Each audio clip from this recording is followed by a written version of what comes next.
오늘 우리에게 주신 하나님의 말씀은 시편 32편입니다. 시편 32편, 제가 가지고 있는 성경으로는 구약 성경 824면 정도 되겠습니다. 시편 32편 1절부터 11절까지 저와 여러분이 한 절씩 교독하시고 마지막 11절은 합독하시겠습니다. 허물의 사함을 받고 다윗의 죄가 가려진 자는 복이 있도다. 마음에 간사함이 없고 여호와께 정죄를 당하지 아니하는 자는 복이 있도다. 내가 입을 열지 아니할 때에 종일 신음함으로 내 뼈가 쇠하였도다. 주의 손이 주야로 나를 누르시오니 내 진액이 빠져서 여름 가뭄에 마름같이 되었나이다.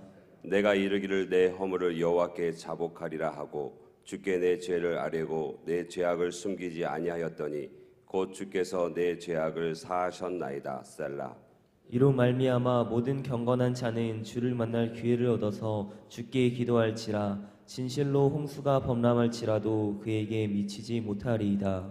주는 나의 은신처이오니 환난에서 나를 보호하시고 구원의 노래로 나를 두르시리이다. 셀라. 내가 내 갈 길을 가르쳐 보이고 너를 주목하여 훈계하리로다. 너희는 무지한 말이나 노새같이 되지 말지어다. 그것들은 제갈과 굴레로 단속하지 아니하면 너에게 가까이 가지 아니하리로다. 악에게는 많은 슬픔이 있으나 여호와를 신뢰하는 자에게는 인자하심이 두루리로다. 너희 의인들아 여호와를 기뻐하며 즐거워할지어다. 마음이 정직한 너희들아 다 즐거이 외칠지어다. 아멘. 내가 내 갈 길을 가르쳐 보이고 너를 주목하여 훈계하리로다. 아멘. 낯선 여행지에서는 모든 것이 색다르게 느껴지고 또 먹던지 가던지 무엇을 하던지 잠시 행동을 멈추고 생각을 하게 될 때가 많습니다. 처음 가는 곳이라면 더더욱 그럴 것입니다. 그런데 우리의 인생도 이와 많이 닮아 있습니다. 오늘 우리가 살아가는 이 하루는 모두가 처음 살아가는 하루입니다. 그러나 삶의 많은 부분이 우리에게 익숙하죠.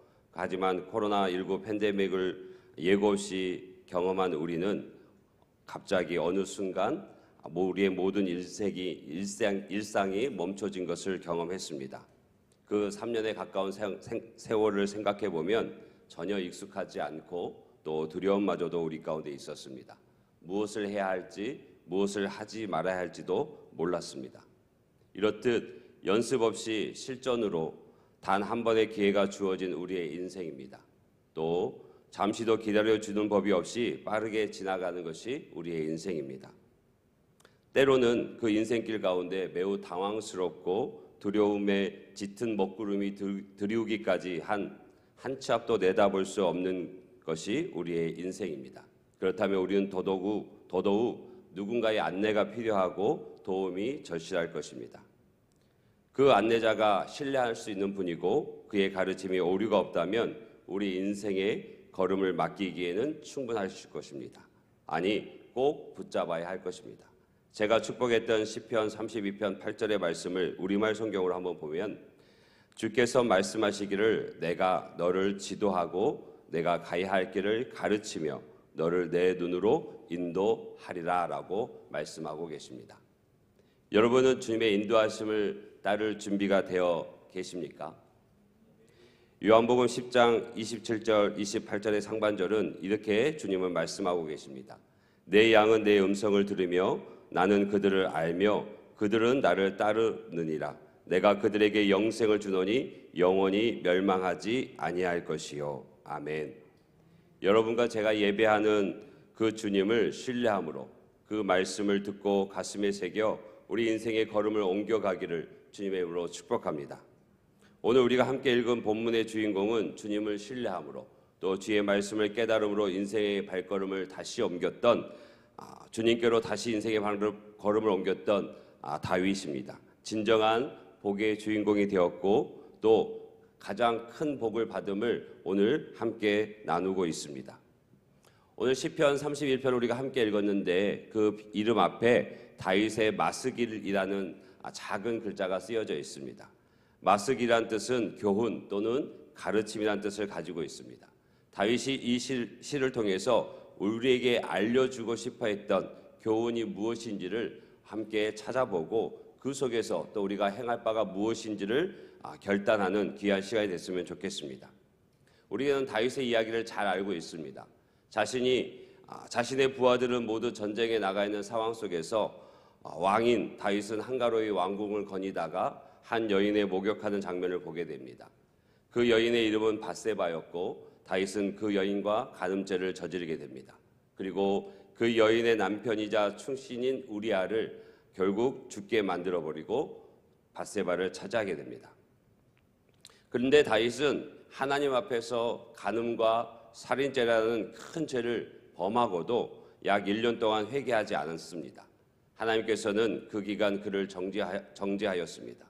3절을 보시면 다윗이 처음에는 죄를 숨기는 동안 평안을 찾을 수 없었고 심각한 하나님의 진노를 경험했다고 기록하고 있습니다. 그러나 하나님께서는 사랑하는 다윗을 그대로 내버려 두지 않으시고 나단 선지자를 보내셔서 다윗에 대해서 꾸짖으십니다. 다윗의 죄를 공개적으로 책망하시고 또 다윗은 그 나단의 책망을 듣고 통렬하게 자기 죄를 회개합니다. 이때 지어진 시가 시편 51편입니다.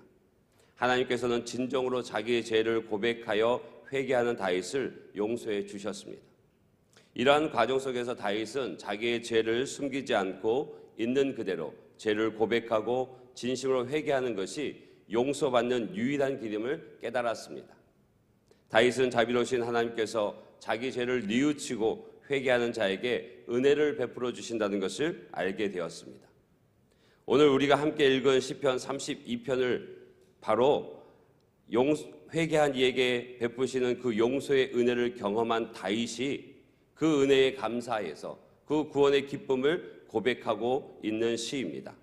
1절, 2절을 보게 되면 허물의 사함을 받고 자신의 죄가 가려진 자는 복이 있도다.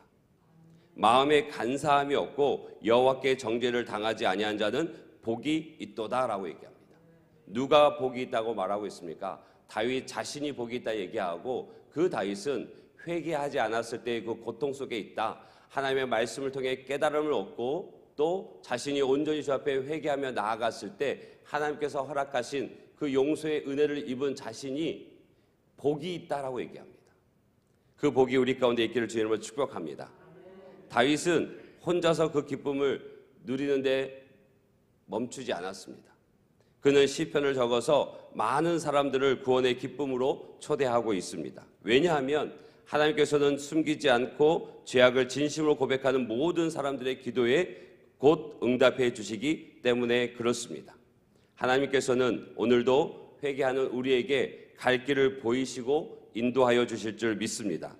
은혜가 풍성하신 하나님을 신뢰하고 죄를 고백하는 저와 여러분들에게는 하나님의 인자하심이 풍성히 나타나실 줄 믿습니다. 그러면 다윗이 우리에게 알려주고자 한 그리고 간절히 바라는 그 첫 번째는 무엇이냐면 하나님 앞에서 자신의 죄를 숨기지 말라고 하는 것입니다. 우리는 하나님 앞에서 나의 모습을 겸손히 돌아봐야 됩니다.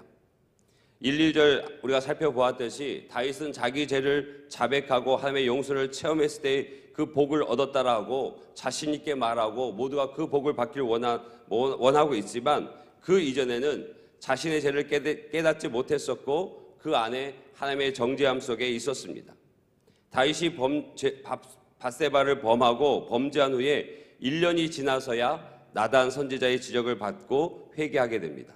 그 전에 다윗은 자신이 완악한 마음을 가지고 하나님께 자신의 죄를 고백하지 않았을 때 3절 내가 입을 열지 아니할 때 자신의 죄를 말하지 않고 감추고 있는 상태를 말하는데 내가 입을 열지 아니할 때는 그 결과 내적으로는 불안하고 또 신체적으로는 고통을 받았다라고 고백합니다. 다윗은 밤이고 낮이고 죄책감과 양심의 가책에 시달려서 결국 기력이 쇠하게 되었다고 고백하고 있습니다. 3절을 보시면 내가 입을 열지 아니할 때에 종일 신음함으로 내 뼈가 쇠하였도다. 잠언 17장 22절 하반절에도 동일한 말씀이 나옵니다. 심령의 근심은 뼈를 마르게 하느니라. 얼마나 심한 고통 가운데 심한 근심 가운데 있었는지 그리고 그 근심이 결국 그 육체에도 병들게 했었는지를 보여주고 있습니다. 또 주의 손이 주야로 나를 누르시오니 내 진액이 빠져 여름 가뭄에 마름같이 되었나이다. 즉 하나님 앞에서의 그 재창법과 양심의 가책에 있어서 마치 하나님의 손이 누름과 같이 그는 진액이 빠져나가고 여름 가뭄에 마름같이 되었다고 자신의 심령을 고백하고 있습니다. 이 상황 속에서 하나님의 말씀이 그에게 들려질 때 나단 선지자를 통해서 자신의 죄가 깨달아졌을 때 그는 결단합니다. 그리고 회개합니다. 하나님 앞에 더 이상 죄를 숨길 수 없음을, 그리고 그 일이 무의미함을 깨닫게 된 다윗은 자신의 죄를 회개하게 됩니다. 5절에 보게 되면 내가 이르기를 내 허물을 여호와께 자복하리라 하고 주께 내 죄를 아뢰고 내 죄악을 숨기지 아니하였더니 곧 주께서 내 죄악을 사하셨나이다. 아멘. 3절은 내가 입을 열지 아니할 때 회개를 거부하고 침묵을 일관했던 다윗이 5절에 내가 이르기를, 주의 말씀이 깨달아지고 나단 선지자를 통해서 죄 지적받았을 때 그 입술을 열어서 이전의 성경은 토설이라고 얘기합니다. 자신의 죄를 인정하고 낱낱이 하나님 앞에 고백합니다. 회개합니다. 이 두 대조를 통해서 회개하기 이전의 모습과 이후의 모습을 극명하게 드러내고 있습니다. 다윗이 온갖 죄를 다 고백하자 주님은 기다렸다는 듯이 용서를 하십니다. 5절에서 핵심은 감춰둔 나의 죄를 주님 앞에 고백하는 순간 즉각 곧 주께서 주님은 그 모든 죄악을 사해 주셨다는 점입니다. 잠언 28장 13절을 보게 되면 자신의 죄를 숨기는 자는 형통하지 못하나 죄를 자복하고 버리는 자는 불쌍히 여김을 받으리라 라고 말씀하고 있습니다. 주님은 마치 용서하기 위해서 기다리고 계시는 모습을 5절을 통해서 보여주고 계십니다. 우리의 죄로 인해서 고통받는 우리를 위해서 언제든 너희들이 회개하면, 언제든 너희의 그 그릇된 마음에, 그 완악된 마음을 내려놓으면 내가 용서해 주겠노라고 지금 기다리고 계십니다. 고백하는 그 순간 즉각 곧 주께서 우리를 용서하실 줄 믿습니다. 다윗은 자신의 죄를 인정했습니다. 감추지 않았습니다. 자신의 저지른 죄를 하나님께 내어놓았습니다. 이렇게 죄를 고백하고 회개하는 길만이 회복할 수 있는 유일한 길입니다. 다윗이 이스라엘 백성에게, 그리고 오늘 우리에게 가르쳐주고 싶은 것은 죄는 숨기는 것이 아니라 하나님 앞에 내어놓는 것입니다. 우리가 이 땅을 살아가면서 죄 없이, 죄를 짓지 않고 살아가는 이는 아무도 없을 것입니다. 그러나 그 죄는 숨기는 것이 아니라 하나님 앞에 내어놓아야 되는 것임을 기억했으면 좋겠습니다. 다윗이 회개했을 때 하나님께서는 그의 모든 허물을 사하시고 죄를 용서해 주셨습니다. 그 용서의 은혜를 입었던 다윗은 자신이 복받은 사람이라고 고백했고, 다시 회복하고 형통하게 된 이유가 자신의 죄를 회개하고 용서받았기 때문이라고 고백합니다. 용서받은 사람은 복 있는 사람입니다. 용서받은 사람은 복 있는 사람입니다. 다윗이 바로 앞에 왕이었던 사울 왕을 우리는 기억합니다. 이스라엘의 초대 왕이었습니다. 그러나 그는 블레셋과의 전투에서 사무엘을 기다리다가 대신 번제를 드리고 또 아말렉을 진멸하라는 하나님의 명령을 온전히 따르지 않고 가축 중 가장 좋은 것을 남겨두었습니다. 그 부분에 대해서 사무엘 선지자가 그를 책망할 때 그의 모습을 기억하십니까? 그는 다윗과 같이 회개하지 않았습니다. 사무엘상 15장 30절을 보게 되면 사울이 이르되 내가 범죄하였을지라도 이제 내가 청하옵나니 내 백성의 장로들 앞과 이스라엘 앞에서 나를 높이사 나와 함께 돌아가서 내가 당신의 하나님께 경배하게 하소서 하더라. 범죄하였을지라도 나를 높여달라고 얘기합니다. 하나님 앞에 진실되게 자복하고 회개하는 것이 아니라, 물론 15장 25절에는 범죄하였다라는 고백이 있지만 그 범죄하였다는 그 말의 진정성, 그 말의 진실성을 충분히 의심할 수 있는, 그리고 결국 그의 모든 행위를 통해서 그 회개함이 진실되지 않았음을 우리는 쉽게 알 수 있습니다. 30절, 내가 범죄하였을지라도 당신은 나와 함께 가서 나를 백성들 앞에서, 장로들 앞에서 높여주십시오. 그리고 당신의 하나님 여호와께 경배하게 하십시오라고 부탁을 합니다. 그 모습 속에 하나님께서는 35절 하반절에 여호와께서는 사울을 이스라엘 왕으로 삼으신 것을 후회하셨더라라고 기록하고 있습니다. 회개할 수 있습니다. 우리의 말로, 입술로 회개할 수 있습니다. 그런데 우리가 한 번 더 우리의 중심을 하나님 앞에 숨김없이 내어놓고 바라봤으면 좋겠습니다. 그저 말로 하는 회개이고 그저 이 상황을 모면하기 위한 인정인지, 아니면 그 죄로 인한 비통의 그 심정이 있고 하나님 앞에 두려움이 있어서 또 하나님의 그 사랑하심을 기대함으로 간절하게 또 진실되게 통곡하며 주 앞에 토설하며 나아가는 은혜자의 삶이 되어지시기를 주님으로 축복합니다. 하나님께 회개함으로 용서받은 자는 하나님의 큰 축복이 또한 예비되어져 있습니다.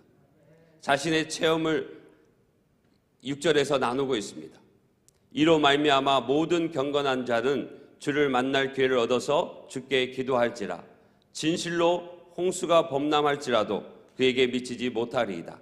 주는 나의 은신처이오니 환난에서 나를 보호하시고 구원의 노래로 나를 두루시리이다. 셀라.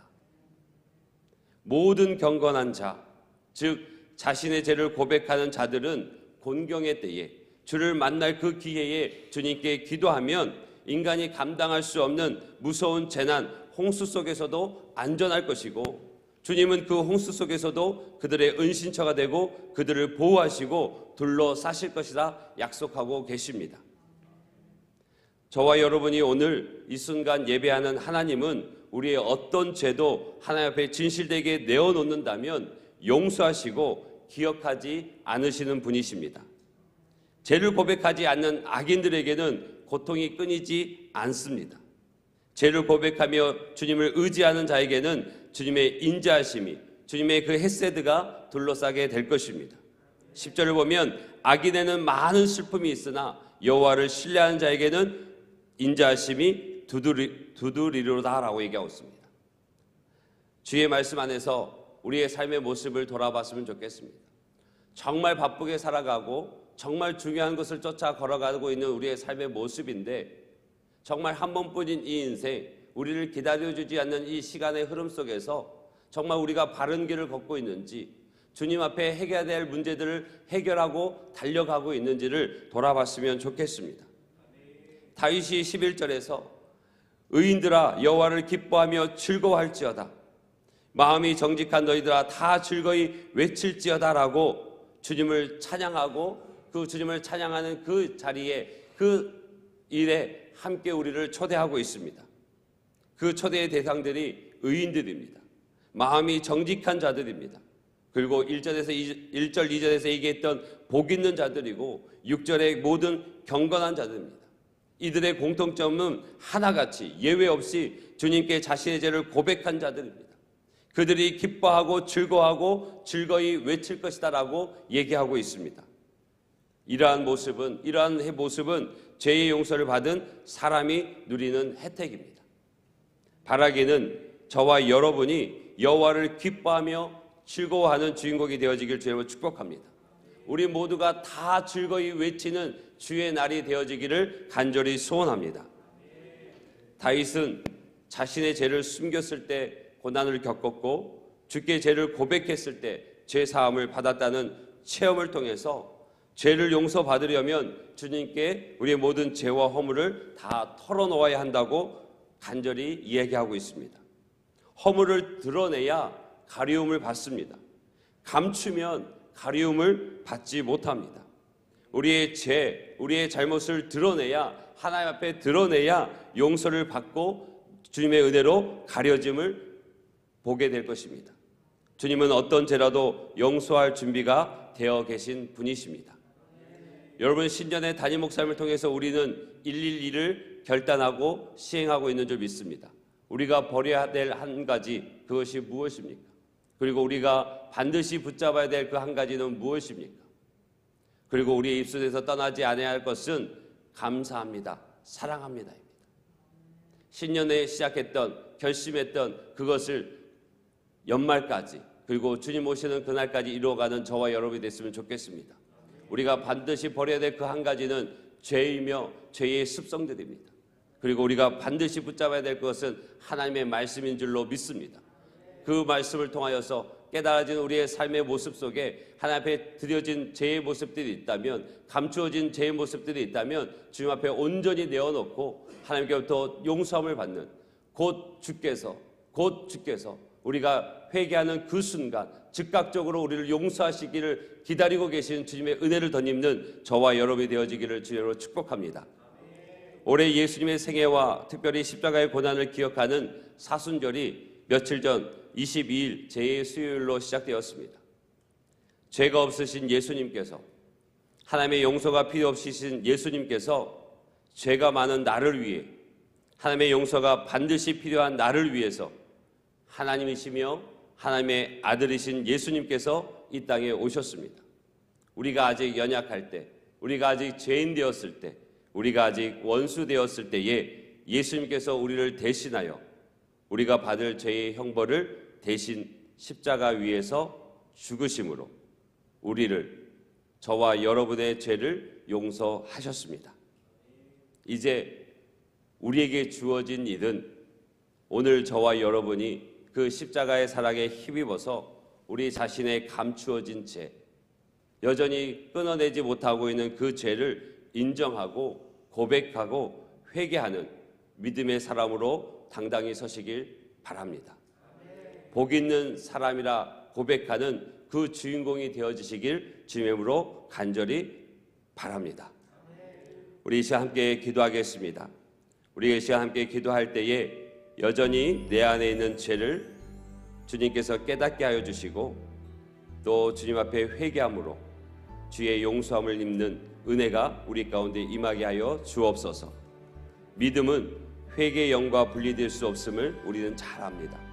주님 앞에 진실되게 아무것도 숨긴 바 없이, 감춘 바 없이 다 드러낼 때 하나님께서 용서하시고 주의 은혜로 가리워 주시는 줄 믿습니다.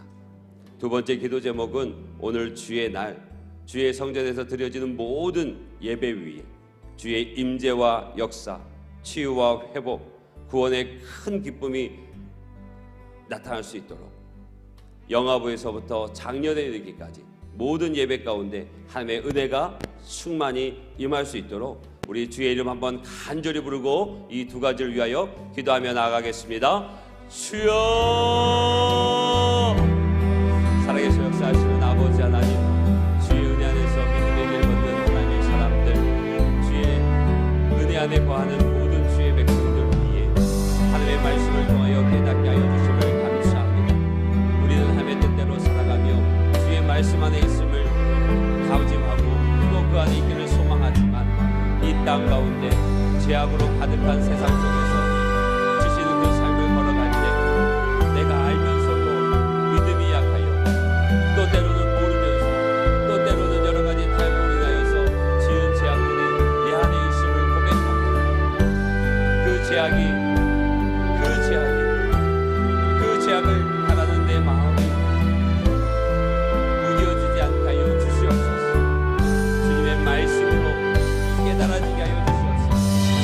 주의 말씀으로 불편함을 느끼고 마음에 찔림이 있어 주님 앞에 나와 온전히 호소하고 회개하며 나아갈 수 있는 믿음을 허락하여 주시옵소서. 주님께서는 우리가 회개하기를 간절히 기다리시고 그 회개의 입술이 열려질 때를 기다리시며 용서하고자 기다리고 계심을 믿게 하여 주시옵소서. 우리가 주 앞에 내어놓지 않으면, 우리가 주 앞에 드려놓지 않으면 그 죄악들은 가려지지 않고 여전히 우리 안에서 우리의 찔리는 죄로 힘들게 하고 불편하고 심한 근심 가운데 우리의 뼈를 마르게 하는 그 죄로 남아있음을 다윗을 통해서 깨닫게 하신 주님, 그 죄악을 주님 앞에 회개하고 내어놓는 믿음의 사람, 그리하여 복 있는 삶이 되게 하여 주시옵소서. 주께로부터 가장 큰 복은 그 모든 죄의 허물을 내어놓고 주의 용서함을 입고 주의 은혜로 가리움을 받는 자임을 믿습니다. 아버지 하나님, 우리의 모든 죄와 허물을 우리의 생각으로 지은 죄, 마음으로 지은 죄, 말로 지은 죄, 행동으로 지은 죄, 남이 알거나 또 남이 알지 못하거나 하나님 앞에서 모든 우리의 죄의 허물을 다 내어놓고 주의 용서함을 구하는 믿음의 백성, 복 있는 하나님의 자녀가 되게 하여 주옵소서. 주께 용서함을 받는 그 복을 누리는 하나님의 자녀가 되어지길 원합니다. 아버지 하나님, 사순절 기간 특별히 우리를 위해 죽으신 예수님을 기억하고 우리의 죄의 형벌을 대신 받으신 예수님의 그 십자가를 기억하며 묵상하며 우리의 죄를 아버지 앞에 온전히 내어놓는 은혜의 대가 될 수 있도록 주님 인도하여 주시옵소서. 오늘 주의 날 주의 성전에서 예배하는 하나님의 백성들을 기억하여 주시옵소서. 여러 가지의 삶의 형편 속에서 하나님의 날을 기억하고 주님을 예배하기 위해 달려나오는 그 걸음걸음들을 기억하시고 축복하여 주시옵소서. 그 삶 속에 지치고 그 삶 속에서 무너져 버렸던 우리의 인생을, 우리의 마음을 주님을 예배함을 통하여서 다시 세움받는 회복이 있게 하여 주시옵소서. 다시 그 상처가 치유되어진 역사가 있게 하여 주시옵소서. 죄로 인하여 주 앞에 아버지 앞에 부끄러움 인하여 감춰졌던 우리의 죄를 회개하고 다시 주의 용서를 입고 주의 은혜로 가려움을 받는 그 기적이 우리 가운데 있게 하여 주시옵소서. 성일, 성전, 성문, 하나님께 우리에게 약속하신 우리에게 명하신 그 은혜를 놓치지 않게 하여 주시옵소서. 특별히 바라고 원하는 것은 영화부에서부터 작년에 이르기까지 모든 초소초소에서 드려진 예배 가운데 하나님의 영으로 충만히 임재하여 주시옵시고 그곳에 진정한 치유와 회복의 은혜가 있게 하여 주옵소서. 삶의 변화의 결단이 있게 하시고 변화가 나타나는 은혜의 순간이 되게 하여 주옵소서. 무엇보다도 우리의 죄를 회개하고 용서받는 진정한 은혜가, 진정한 복이 임하는 아버지 주일의 예배가 되게 하여 주옵소서. 오직 주님만을 바라보고 나아가는 은혜의 시간 되어줄 수 있도록 주여 은혜를 더하여 주시되 아버지 하나님 그 예배 가운데 예배를 준비하는 모든 손길들을 축복하여 주시고 먼저 죄를 회개하고 죄의 용서함을 건립는 그 은혜가 임하게 하여 주셔서 성령이 온전히 역사하시고 성령께서 온전히 주장하실 수 있는 예배가 될 수 있도록 준비하는 자들 가운데 주의 은혜를 먼저 더하여 주시옵소서.